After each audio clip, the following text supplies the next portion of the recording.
Welcome friends, आपका अपने परिवार में। आज हम बात करेंगे क्रिप्टो मार्केट का बुल रन चालू होगा या नहीं। अब भाई एफटीटी को मैंने 4 से 5 बार कहा था ट्रेड ले लो, फ्यूचर ट्रेड में ये आपको रिवर्स देगा, प्रॉफिट देगा। देखो कल सीजेड बाइनेंस ने भी कहा है कि भाई हम नहीं बेच रहे हैं एफटीटी को। तो समझेंगे पूरी खबर को। अब पाकिस्तान ने आखिर अपनी औकात दिखा ही दी। क्या पाकिस्तान कभी इंडिया के साथ आगे बढ़ने की कोशिश करेगा या फिर हमेशा इंडिया के अगेंस्ट रहेगा? समझेंगे डिटेल से क्रिप्टो मार्केट में क्या इफेक्ट पड़ रहा है पाकिस्तान और इंडिया का, और साथ में जानेंगे रसिया और ईरान कैसे सपोर्ट कर रहे हैं क्रिप्टो को। यूएसए की ट्रेजरी हेड मैम ने खुद कह दिया कि भाई यूएस डॉलर डूब रहा है, क्रिप्टो में हमने पंगा लिया, क्रिप्टो तो यूएसए से चला जाएगा लेकिन डॉलर भी चला जाएगा। तो समझेंगे, पूरी वीडियो डिटेल से देखिएगा। हो सके आपका मन करे, क्योंकि आपका मन तो करेगा नहीं, सब्सक्राइब लाइक तो कर नहीं सकते, अपने भाई समझते हो तो यार हर एक बंदा आज सब्सक्राइब लाइक करके क्रिप्टो जिंदाबाद कमेंट करेगा और शेयर करेगा। चलिए चालू करते हैं, एक एक खबर आपके सामने। बाइनेंस यूएस की एसेट को क्या किया जा रहा था, फ्रीज करने की बात चल रही थी, बट बाइनेंस के लॉयर भी ऐसे बच्चे तो हैं नहीं छोटे छोटे, तो उन्होंने क्या किया है, इसको कोर्ट में जब अपनी बातें रखी तो कोर्ट ने क्लियर कर दिया कि बाइनेंस यूएस की एसेट्स कोई भी फ्रीज नहीं होगी। उसके बाद सीजेड का भी क्या ट्वीट आया कि भाई फंड से दूर रहो, हमने ना तो बीटीसी बेचा है ना ही बीएनबी बेचा है, इसीलिए आप देखोगे बीएनबी में पंप आया है। 225 में मैंने बोला था बीएनबी में एंट्री मार सकते हो, 230 में भी बोला था बीएनबी में एंट्री मार सकते हो, लेकिन आपने मारा नहीं।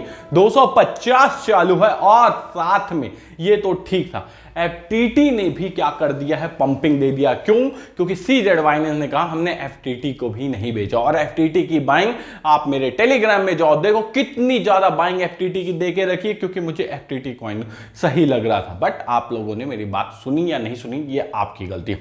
आप जो गैरी गैंसलर हैं भैया, जिन्होंने लंका लगा दी, सिंपल वर्ड लंका लगा दी क्रिप्टो की यूएसए में, अब कांग्रेस की तरफ से बिल पास करने की कोशिश की जा रही है कि भाई गैरी गैंसलर को एसईसी के हेड पद से हटा दिया जाए, नहीं तो यूएस डॉलर भी जाएगा और क्रिप्टो भी जाएगा। यही ट्रेजरी सेक्रेटरी ने कहा है कि भाई यूएस डॉलर जो है तो धीरे धीरे नीचे जा रहा है, उसको बचाने के लिए हमको मार्केट सिनारियो सुधारना पड़ेगा, यानी क्रिप्टो को सुधारना पड़ेगा।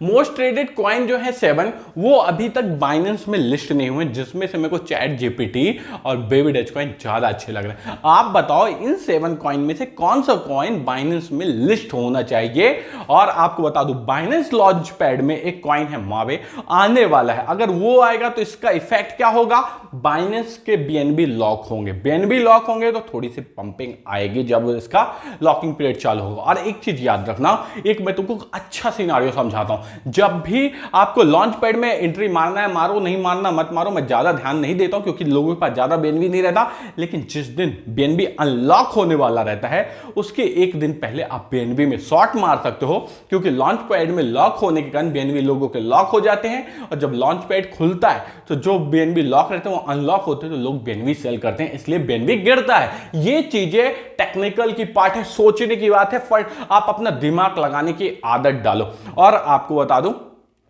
चाइना जो है तो संघाई में आपके ब्लॉकचेन के ऊपर फोकस कर रहा है, यानी चाइना जो है तो इनडायरेक्टली डायरेक्टली वे में हर एक तरीके से अब क्रिप्टो में क्या कर चुका है, एंट्री मार चुका है, इसलिए आपको भी ध्यान देना पड़ेगा। यूएसए इन्फ्लेशन का मैंने आपको पहले भी बताया था, 4.1 की एक्सपेक्टेशन थी, 4 आया, लेकिन आप बोलोगे ना मार्केट में पंप क्यों नहीं आया, तो भाई यूएस मार्केट जो है अभी डामाडोल है क्रिप्टो के लिए, तो ये अच्छी बात है। यूएस मार्केट हट गया, कोई इतना बड़ा मार्केट नहीं था, अब ऑल ओवर द वर्ल्ड जो है तो भाई क्रिप्टो ट्रेड हो रहा है, तो यूएसए के न्यूज से ज्यादा इफेक्ट नहीं पड़ने वाला जब तक यूएसए में सभी चीजें सॉल्व नहीं हो जाती। पाकिस्तान ने क्या किया है, अपना पेट्रोल का बिल पे करने के लिए चाइना के युआन का यूज किया है, चाइना के करेंसी का यूज किया है, किसको, रशिया को पेमेंट करने के लिए। क्या वो इंडिया को नहीं कर सकता था? अगर इंडियन रुपीज से वो रशिया को पेमेंट करता तो क्या फायदा होता, पाकिस्तान कैसे इंडिया और पाकिस्तान दोनों को फायदा करा देता।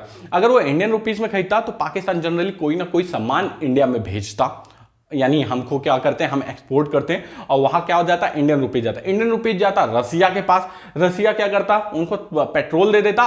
फिर इंडियन रुपीज रसिया के पास रखे तो वो रखने के लिए तो नहीं है, अब क्या करता, जब हम क्या करते रसिया को कोई भी सामान एक्सपोर्ट करते हैं यानी यहां से भेजते तो हमको इंडियन रुपीज आ जाता वापस, यानी हमको टोटल ट्रेड साइकिल में हमको बैलेंस करने में मदद मिलती। इससे फायदा इंडिया पाकिस्तान का क्या है, दोनों के रिलेशन मेंटेन होते हैं। बट पाकिस्तान ऐसा बिल्कुल नहीं चाहता, जबकि जानता है कि इंडियन रुपीज जो है तो क्या है, सिक्योर होता जा रहा है। आपको क्या लगता है, क्या इंडिया और पाकिस्तान को ऐसा करना चाहिए? आप सभी कमेंट बॉक्स में कमेंट जरूर करें।